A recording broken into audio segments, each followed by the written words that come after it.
Welcome to Inspiration and Transformation from the Banks of the Ganga with Sadhvi Bhagawati Saraswati, an American sannyasi living at the Parmarth Niketan ashram in Rishikesh, India. Sadhvi is president of the Divine Shakti Foundation, a charitable organization bringing education, vocational training, upliftment, and empowerment programs to women and children. Sadhvi is also Secretary General of the Global Interfaith Wash Alliance and Director of the world-famous International Yoga Festival. Join the musings of an American sannyasi as Sadhvi shares the wisdom and teachings of her guru, His Holiness Pujya Swami Chidanand Saraswati Ji. Welcome everyone to Inspiration and Transformation from the holy banks of the sacred Ganga River in the land of Rishikesh, India. Do we ask or do we not ask? If we ask, doesn't that mean we're in a state of lack? But if we don't ask, will it be given? There's a beautiful, beautiful story that Pujya Swamiji told me. God, I had been here only a couple of months. Very, very beginning. And he told me a story of a king. Great king, wise king. A king from the olden days, where the kings used to go out on these big, long journeys to other kingdoms, to essentially conquer other kingdoms, to conquer foreign lands. And then they would come back bringing the riches of those lands they had conquered. And this was a king with many wives, as kings used to have in those days. And he had been out conquering other lands and was just about to come back. And he sent a message to all of his wives that he was coming back and what would they like. And all of his wives sent him lists. Bring me this, bring me that. Beautiful silks, gems, jewels, spices, this, that. And one queen sent back a piece of paper that just had the number 1 written on it. Now the king was a very good man, but he wasn't particularly sharp. And kings used to have very wise ministers with them. These days, ministers refer to just like government officials. But in the old days, the ministers were these wise men, usually religious leaders, religious men, holy men, who were advisors, who literally would minister to the king. And so the king had a very wise minister who said, the king looks at this piece of paper with 1 and he says to his minister, 1? What does she mean by 1? Didn't she understand? Like everyone else followed the instructions. They gave me a list. This one, 1? What's wrong with her? And the minister said, oh, Your Majesty, she means you are number 1. All she wants is you. You are her number 1. That's all she wants. And the king was so touched. And his heart melted. And so he filled the lists for all the other queens, sent his men with the, packages to deliver all of what these other queens wanted. But he himself went to that queen. And of course, as Pujya Swamiji said, I can still hear him telling me the story. He says, and of course, wherever the king goes, everything goes with him. All of the chariots, all of the wealth, everything naturally, it goes with the king. The whole entourage, it goes with the king. And it's a story about prayer. It's a story about what do we pray for? Do we go to God with lists? I want this, I want that, please a nicer car, please a better job, please, a more attractive nose, please this, please that. Or do we go to God and say, I just want you. Be with me. Come to me. And of course, when God is with us, or we are with God, everything is there. And so, what do we pray for? Well,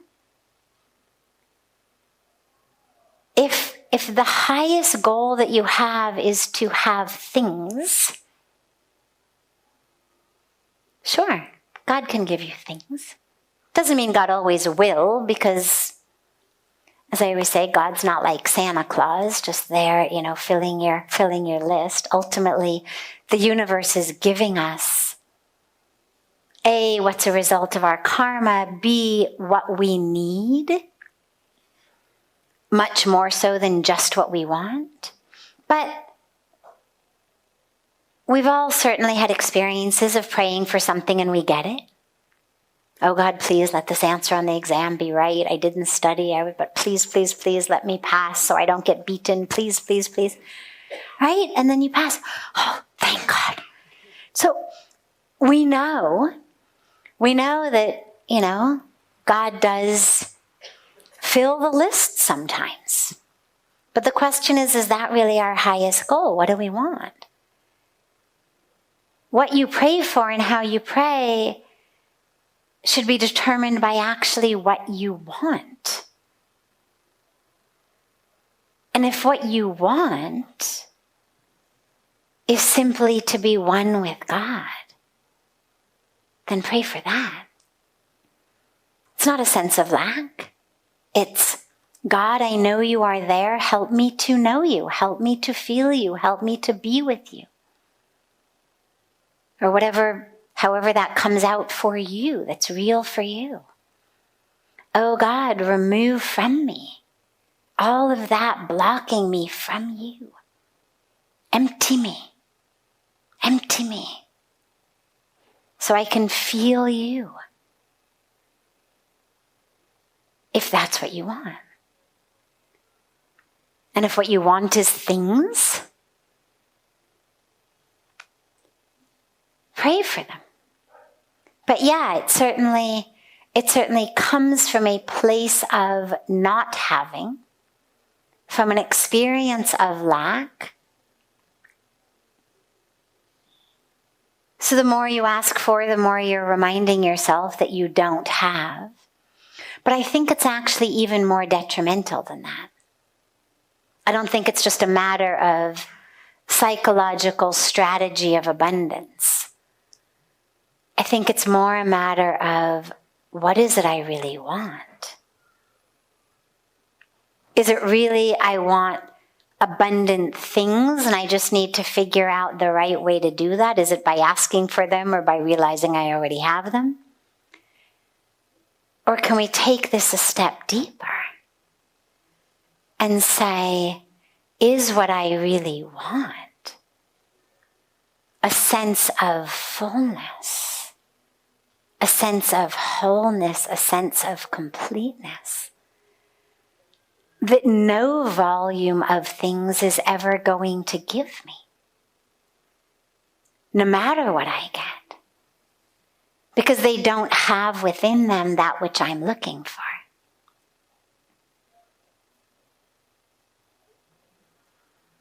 One of my beautiful, favorite stories from the Ramayana, and I'll end with this, was after the big war of Lanka, where Hanumanji was the hero, of course. Sita Ma gives him this beautiful pearl necklace as a gift, and she says, now Hanuman, take very good care of this. It's a very precious necklace. And Hanumanji takes the mala, the necklace, and he looks at it, and he looks at it like this, and he looks at it like this, and he looks at it like this, and he looks at it like that, and he finally puts it in his mouth, and he bites the pearl in half. And again he looks at it, and then he spits it out on the ground. And then he goes to the next pearl. Looks this way, looks that way, bites it in half, looks again, spits it on the ground. And Sita Ma watches him do this, and finally she can't take it. She says, Hanuman, what are you doing? I just told you this was a very precious necklace. You're biting it in half. You're spitting it on the ground. What are you doing? And he says, well, Sita Ma, if it's precious, my Ram is going to be here.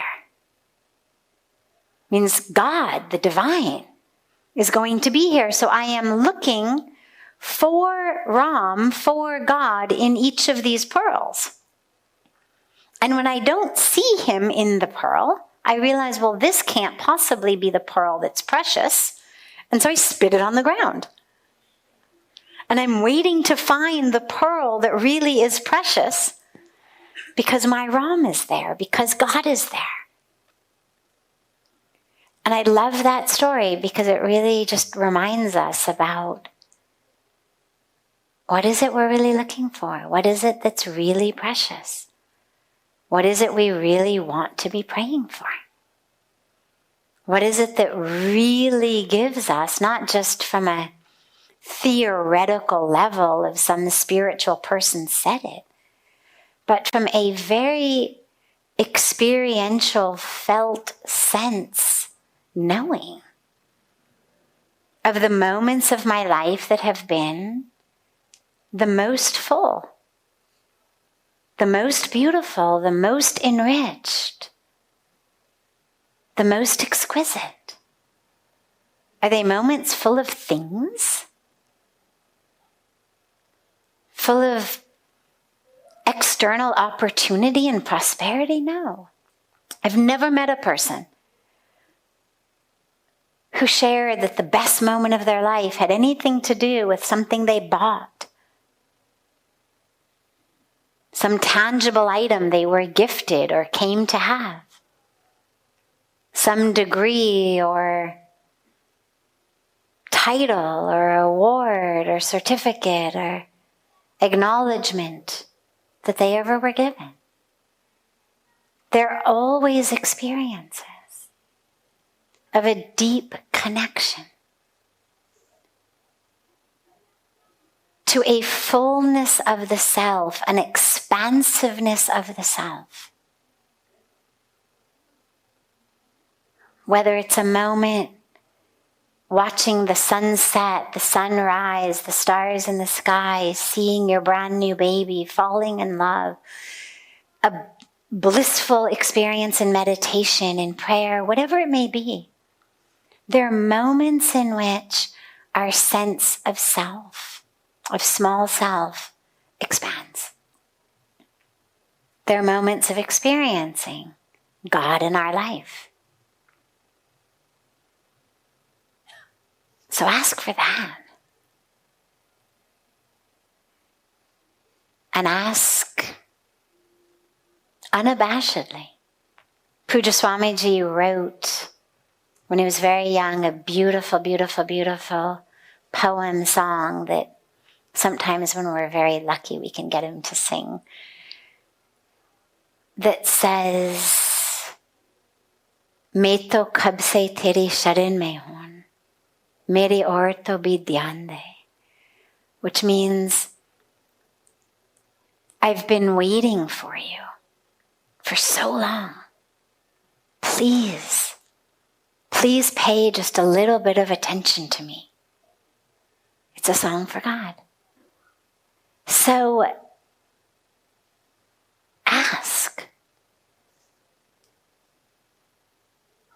A mother loves her child always.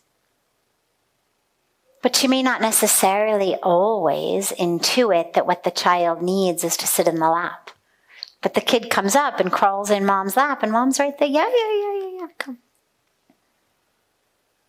You would never say to a child, oh, don't, kids do this all the time, right? Pick me up, pick me up, pick me up. Now you loved them anyway. But when they reach up, say, what do? You pick them up. You give them a big hug. It's beautiful. Would you ever say to a child, don't do that? Wait till your parent picks you up automatically? Be grateful for all the times you were picked up in the past? No, you'd say, yeah, ask for it. It's your birthright. By all means, raise your hands and ask to be picked up all the time. Give your mom's back a break every once in a while, but, beyond that, yeah, ask for it. Conscious media for conscious minds. Om Times.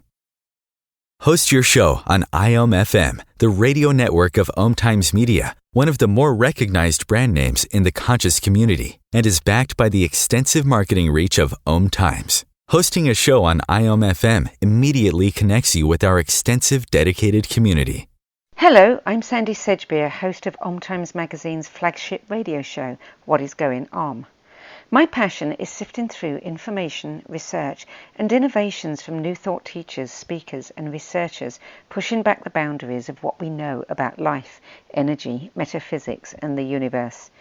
I love shifting perceptions about who we are, why we're here, and how quickly impossible becomes normal when we open our minds, expand our awareness, and accept that the only limits that exist are those we place upon ourselves. So if you're the kind of forward-thinking, eager investigator of what lies beyond the current reality that most perceive, why not make a date to come play with me in the field of possibilities at 4 p.m. Pacific Time, 7 p.m. Eastern Time every Thursday, and together we can discover what's really going on. If I could be you, and you could be me, for just 1 hour. If you could find a way to get inside each other's mind. Walk a mile in my shoes. Walk a mile in my shoes. Walk a mile in my shoes. We've all felt left out. And for some, that feeling lasts more than a moment. We can change that. Learn how at belongingbeginswithus.org. Brought to you by the Ad Council. Walk a mile in my shoes. Welcome back to Inspiration and Transformation. I'm so glad to have you all back here with me. What is the easiest way to create a work-life balance that includes a spiritual practice? The easiest way to do it is to realize that your spiritual practice is important, that you care about it. We've got so much time in our day, even the busiest of us. If you really are honest and you look at every minute of your day, no matter how busy you are, it's all about priorities. So for example, we've all got 24 hours. Let's say you sleep 7. Okay, random number. I know we're supposed to sleep 8 or more, but I also know a lot of people who sleep 6 or less. So on average, we'll say you sleep 7 hours. So that gives you 17 hours left.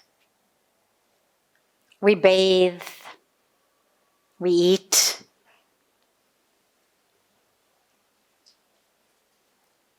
Even let's say that you do that at a nice leisurely pace. I'm not talking about a sandwich at your desk. Let's take out, good 2 hours of the day, let's say. I know nobody really spends that much time, but let's give it 2 hours of the day for your bathing and eating. It includes also preparing if you've got to do some of that. So you're down to 15 hours in a day. Now, unless you are one of those young, gotta make VP this year, very, very, very ambitious young people who a lot of companies take advantage of and make them work 15-hour days. Other than that, there's still a lot of flexible hours. Most people even full-time. 8 hours, maybe 9 a day. Point being, we've got time. Now we have families, many of us. time with children, time with spouses, time with parents. There may be commute time, you want to read. There's a lot of different things we fit into our day, exercise. But I can guarantee you that every one of us has at least 30 minutes a day of what you could call kind of disposable time. Meaning the time that isn't spent doing something that you really couldn't stop doing. It's not your bathing, eating time. It's not the time you have to be working. It's not the time that you're putting your kids to sleep or with the kids. It's the time that you're, kind of futzing around the house, not really accomplishing anything, but sort of moving some things around. It's the time you're scrolling on social media. It's the time you're doing all the things that we do that you think, where did that time go? Like it was just an hour earlier. Where did this hour just go? I didn't actually do anything in the last hour. How did it become an hour later? And you try to figure out what you've actually done in the last hour. Maybe you made a phone call. Maybe you putzed around the house a little bit. Little things.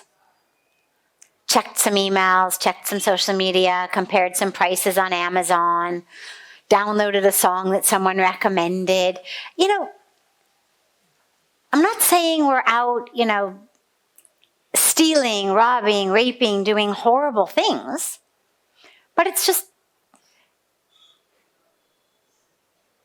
not time spent criminally. It's just time that hasn't been necessarily spent in a way that's enriching. Now again, nothing wrong with that. Unless you say, I have no time for a spiritual practice. For those who say, I have no time for a spiritual practice, you are the ones who need to really look at how you are spending every moment. But most of us are able to realize that, we could pretty easily squeeze in, say, half an hour a day. 15-ish minutes in the morning, 15-ish minutes in the evening. Start with just 15 minutes a day. Choose morning or evening, add another 15 minutes.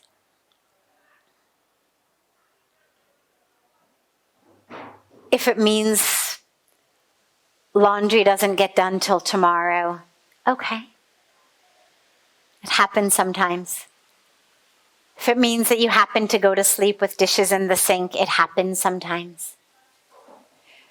Things have to give sometimes. Some of us have a lot of extra time. But I'm speaking to those who say, I have no time. If you have time, make the time. Then it's easy. But if you think you don't,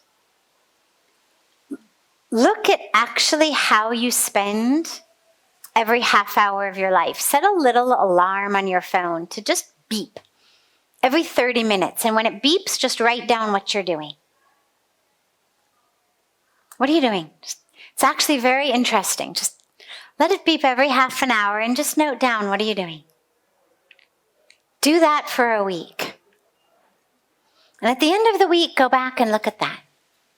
How many times did it beep while you were doing something that in retrospect you think, I probably didn't have to be doing that?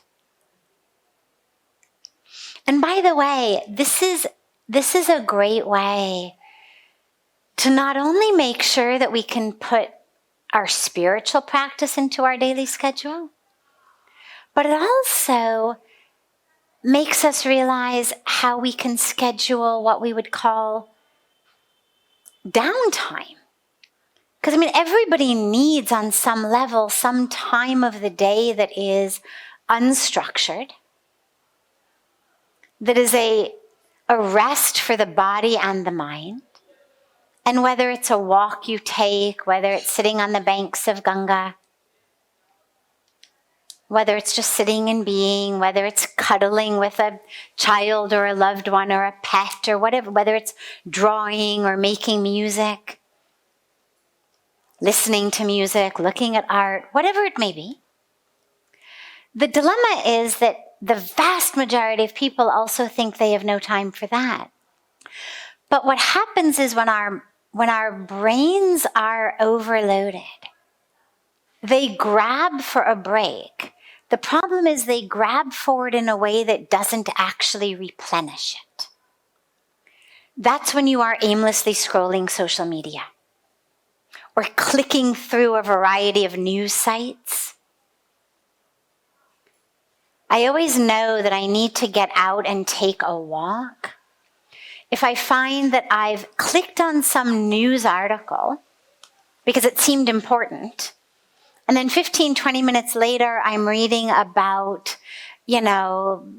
some random person or random animal in some random city or country of the world, or somebody I have no idea who they are, and, you think, how did I end up here? And that's when you realize, well, my brain went on autopilot for the last 15, 20 minutes because it needed a break. But I'm not actually any more refreshed after reading junk news. Click here, click on this. Oh, this, But it's a beautiful signal. My brain needs a break. So I found that the minute I find myself clicking on one of those news articles, that I take a step back and I ask myself, do I actually need this news? Is this really important news, or is this just my brain saying, could we stop doing what we're doing right now for a little while? And if it's that, to actually give it what it needs. To go take a walk, to go sit on the banks of Ganga, to sit on my couch and meditate, to listen to chanting, to do something that 15 minutes later you are actually rejuvenated and refreshed, rather than just having lost the time. So I found over and over again that we do have the time. We just don't realize it. So set one of these alarms every half an hour and just do it for a week. Your life is made up of the minutes of your day. And so it's really helpful to know how you spend those minutes of your day. And in terms of adding in the time for your spiritual practice, in addition to your morning and evening 15 minute, you'll find probably as the days go by that you're able, willing, and excited to extend both of them. That you actually want to sit for longer than 15 minutes at a stretch. And then you start automatically making the time to do that. If it means getting up a little earlier,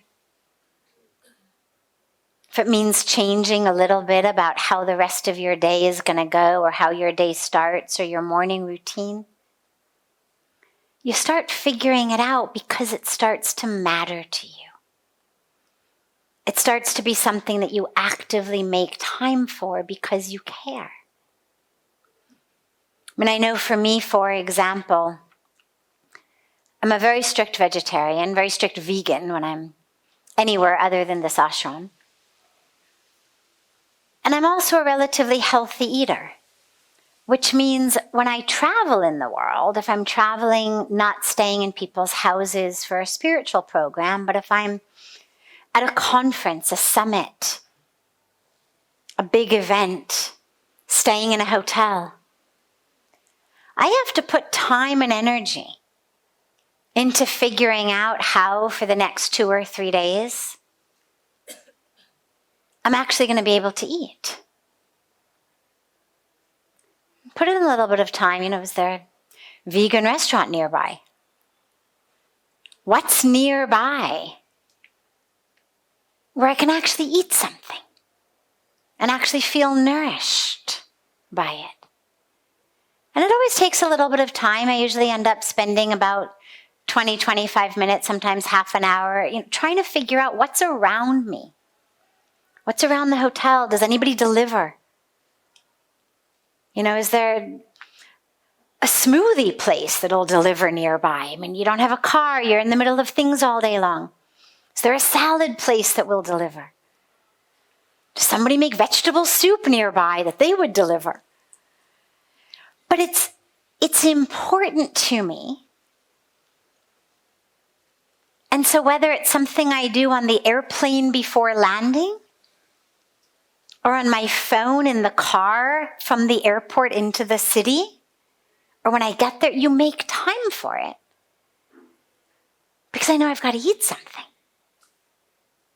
And so in the same way, your spiritual practice becomes that which nourishes you. And just like you're going to make sure that the body has food, you're going to start to make time to really make sure that you're nourished deeply. And automatically you'll start making time for it because of how deeply it nourishes you. The other thing you're going to discover is that it's not just a matter of how much time you have in the morning and the evening, but your whole way of moving through your day is different. You start to look for opportunities all day long in people you meet, in situations you're in, of how can I bring my spiritual practice into this moment? And it's beautiful. It's a beautiful blossoming of a yearning inside that's like, how can this moment be more spiritual? Do you find yourself sitting with people, gossiping, chatting about things that don't matter at all? But you like the people. You want to be with them. It's just your time together has started to feel a little bit like not so nourishing. So you find yourself as you sit together saying something like, hey, what do you think if we all meditated? Like maybe instead of having this conversation, we could all just close our eyes and meditate. And you start to look for opportunities to bring spirituality into your life. Maybe it's you gather with friends for a meal, but hey, can we take a few minutes before the meal? Let's hold hands. Let's say a blessing before this meal. Little things. You'll start to weave them into your daily life. As you're walking from your parking spot to the office, can you use that time to recite your mantra? Or to be listening to mantras if you don't know any? Can you use that time to practice being mindful and aware of your breath, of your feet upon the earth? You'll discover ways all day long to weave in your spiritual practice into your day. And then it's not only the morning and the evening, those will be like anchor points, bookends. But you'll actually be able to have it all throughout the day. But it just has to be a priority. And then you'll make time. The Real Conscious Connection. Om Times Radio. IOM FM. Om Times Magazine is one of the leading online content providers of positivity, wellness, and personal empowerment. A philanthropic organization, their net proceeds are funneled to support worldwide charity initiatives via Humanity Healing International. Through their commitment to creating community and providing conscious content, they aspire to uplift humanity on a global scale. Om Times, co-creating a more conscious lifestyle. More than 24 million Americans have an autoimmune disorder, and that number continues to grow. I'm Sharon Saylor, and I'm one of those 24 million. To put that number in perspective, cancer affects about 9 million and heart disease up to 22 million. That's why I've brought together top experts and those thriving regardless of their diagnosis to bring you the latest, most up-to-date information. Join me, Sharon Saylor, Friday night, 7 p.m. Eastern, for the Autoimmune Hour on Life Interrupted Radio to find out how to live your life uninterrupted. You came across someone struggling with hunger. How would you recognize them? Would you notice an 8-year-old girl who's not excited for summer break because she may not be having lunch again until September? Or a war veteran who's having a hard time landing a job and getting back on his feet? I am the 1 in 8 Americans who struggle with hunger. I am hunger in America. Hunger can be hard to recognize. Learn why at IamHungerInAmerica.org. Brought to you by Feeding America and the Ad Council. Welcome back. This is Sadhvi Bhagawati Saraswati with Inspiration and Transformation. Why do we crave being in the presence of spiritual masters, even when we know that they're in us and we can access them from wherever we are?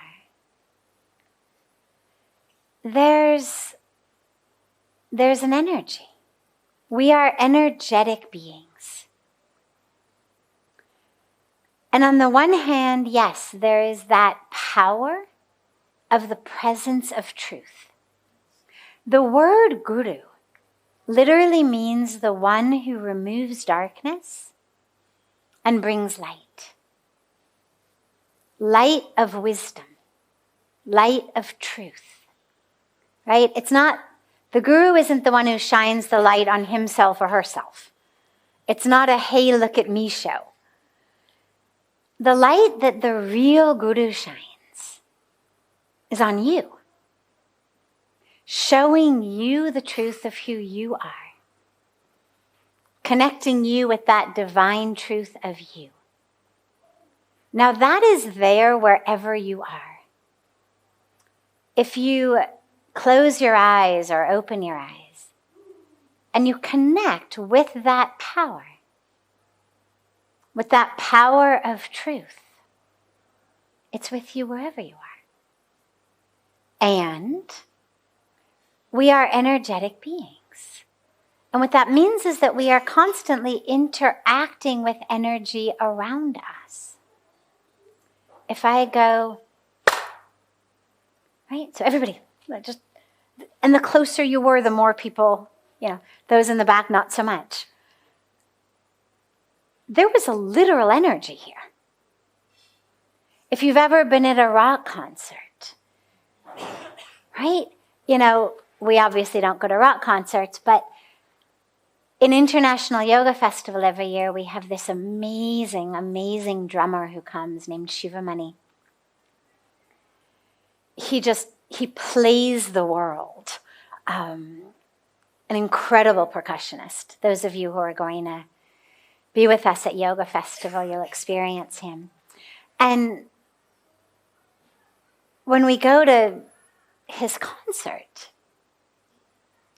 sitting in the front, usually near the speakers, and you can feel your whole body. Now, I'm probably, maybe a good 20 feet at least from the actual stage, maybe 25, maybe 30, however far it is from, first row in the audience to actually up on the stage. So it's not like I'm actually touching the drum that he's hitting. And yet, the wave of that sound is such, as any of you who's been to a rock concert knows, that you feel it in your body. And I always love it on those nights because I'll lie down in bed at night afterwards. Concert's over. And I still feel it in my body. There's a reverberation actually happening in the body, because literally the wave of sound, an energy, has impacted the energy of my physical and energetic being. It's like, if you fling a chord, a string, a musical string, and it, does this for a while. Well, our bodies are like that. And you feel it in your body, even after he stopped playing. So that's sound. Same thing with heat and light, right? Why does being in the sun feel so nice? It's not just light, oh yeah, now I can read because the sun has come out. There's actually an energy of warmth on the body that you go, oh, right? And you want to just be like a cat and kind of curl up in it. Because as those rays, energetic waves, intersect with the waves of your physical and energetic body, the body gets warm, and the energy of the body goes, ah. So whether it's sound, whether it's light, whether it's temperature, whatever it may be, these are all actually just waves. They're all just waves. Right? All of these electromagnetic frequencies that everybody's talking about, right? With cell phones and towers and whatnot, what are they? They're just waves. They're just waves in the universe, waves in the energetic field that interact with the waves of our physical and energetic being. Now, in the same way, we come back to the question. The energy that the spiritual masters exude is an energy that when it intersects with the energy of our physical energetic being, we feel, but not just in the body, we feel it in the heart, in the soul. It's like our whole soul just goes, So, yes, you carry that truth with you wherever you are. You carry the blessings with you wherever you are, the teachings, the grace. But the energy, the actual physical, vibrational energy that is exuded happens only when you're physically there. It's an energy. And so that's the energy that keeps drawing us back to the presence, the physical presence of the masters, the physical presence to Mother Ganga, the physical presence to holy places. Because it interacts with the physical frequency of our bodies. I mean, we are just energy. Look at yourself under an electron microscope. And you'll realize this whole illusion of thinking that you were just this solid thing with these borders right here. That's just an illusion. It's because our eyes don't work very well. Right? We were talking the other night about the eyes of the bees and the eyes of the mosquitoes. So our eyes just don't work so well. We're energy. So in the presence of powerful spiritual energy, we feel it. And we start to vibrate at the same level because energy intersects and impacts other energy. So when you're in the presence of that spiritual mastery, your energy starts to vibrate differently. And it feels really good. And it feels really right. And so we want to keep coming back to it. So that's very beautiful. The future of internet radio is here. Om Times Radio, IOM FM. Ascending Hearts is no ordinary dating site, but a spiritual dating site with a purpose, to link you with your soulmate. We engineer the serendipity so you can trust that you will attune with someone that has the same matching vibration as you. Ascending Hearts, the conscious dating site for the spiritually aware. Try Ascending Hearts for free. AscendingHearts.com. This is Kathy Beal, host of Celestial Compass, featuring astrology you can use. Celestial Compass points you to what's going on in the sky and what you can do with it down here on Earth. We also explore fun, effective, and cosmic tools for navigating this adventure we call life. Join me the first and third Monday of the month at 5 p.m. Eastern Time for Celestial Compass. It's enlightening, entertaining, and empowering. Every 2 minutes, an American is sexually assaulted. The majority of victims know their attacker. It could be your friend, your neighbor, or someone you met at a party. If you said no, it's rape, and it's a crime. This is Christina Ricci with RAIN. Call the National Sexual Assault Hotline today at 1-800-656-HOPE or visit rain.org. That's RAINN.org. Brought to you by RAIN and this station. Welcome back. This is Sadhvi Bhagawati Saraswati with inspiration and transformation. No, I don't think there's any danger whatsoever in taking as much spiritual inspiration and wisdom as you possibly can. There's actually a beautiful story in the scriptures of a sage saying, I have 24 gurus. And he goes through them. And they're aspects of nature. Here's what I learned from the bird. Here's what I learned from the tree. Here's what I learned from the worm. Here's what I learned from the flower. Here's what I learned from this.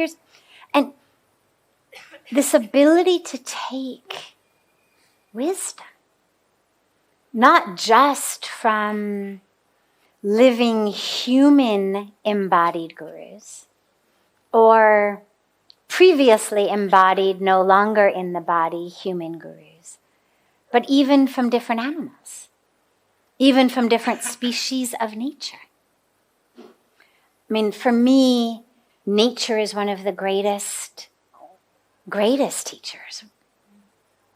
You know, when I'm looking for the right way to do something,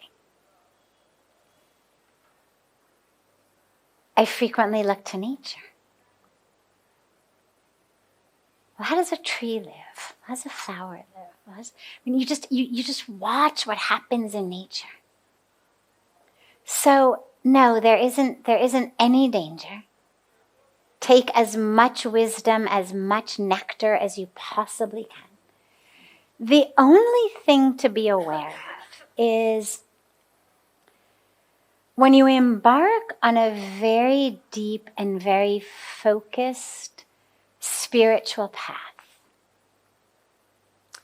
it can help to use one path. For example, in the Arti, I was speaking about paths of yoga, and I was giving the example of how it doesn't matter how you get in. And the analogy I gave, which I use a lot, is here we are on the banks of Ganga. It doesn't matter how you get in, just get in. You want to walk down the marble steps here at Parmarth, great. You want to walk in off a sandy beach, you want to jump in off a rock, you want to go in down a concrete slope, it doesn't matter.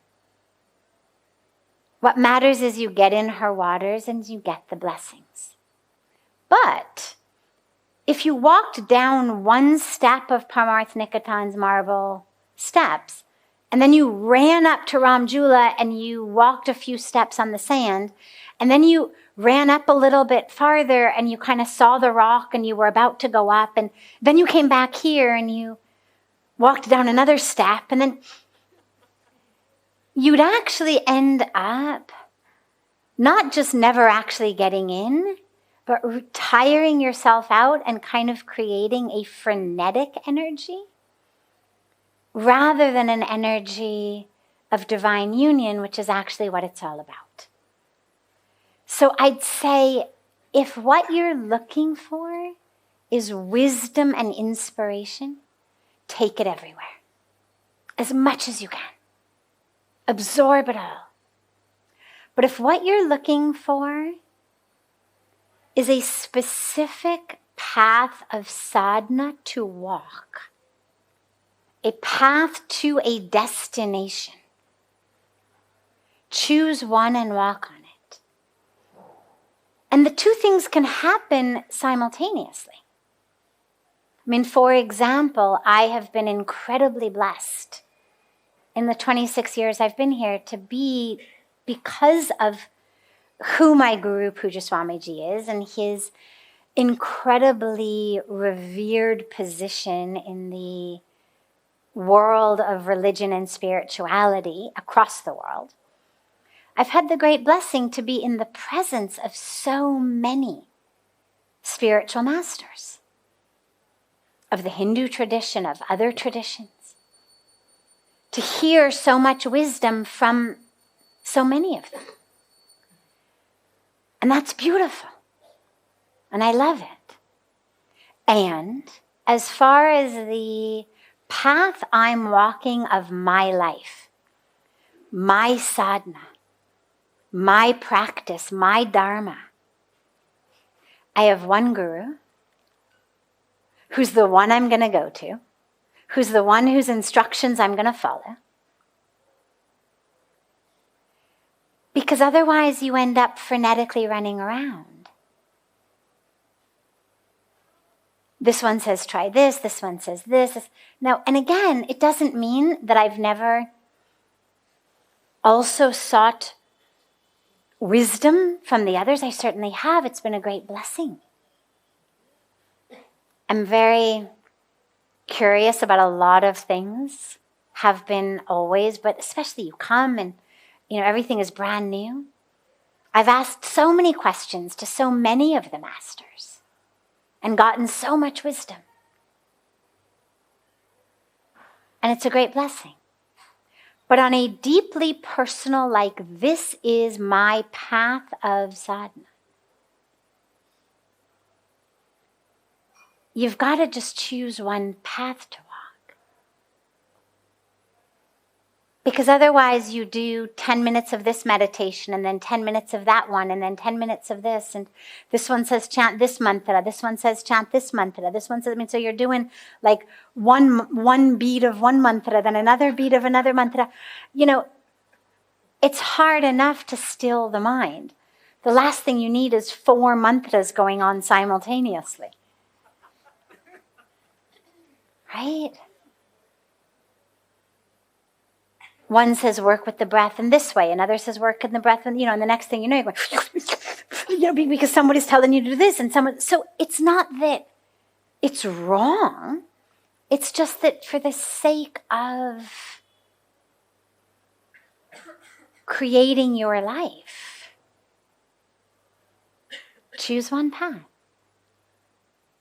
But gather wisdom and inspiration wherever you can. I love the teachings of the Mother. As Puja Swamiji mentioned yesterday in Arati, the very first major project I was given here was to edit the encyclopedia of her teachings. And it was extraordinary. So, just absorb, be like a sponge. But when it comes time to figuring out, okay, I've got 24 hours in a day. Here's how much of that time I'm going to spend, or I can spend, on my seated spiritual practice. Obviously, every minute of our day is part of our spiritual practice. But here's how much time I actually have for the on the cushion, on the mat aspect of it. Follow the guidance of one. And it doesn't necessarily mean that one has to be, better than the others. They're all beautiful and divine in their own way. But I would say find the one who it feels like they see you. Because then only are they going to be able to really give you that path. What the guru gives it's not a generic sort of, here's what you should do. The benefit of a living guru in their bodies is actually to have the benefit of someone who sees you and therefore is giving answers and wisdom, not just about the universe for the universe, but actually very specifically for you. And that's a really great gift and a great blessing. This brings to a close this hour of inspiration and transformation. Thank you so much for joining me. I'm so glad to be together with you all each week. And I look forward to being together again next Thursday, same time, on Om Times Radio.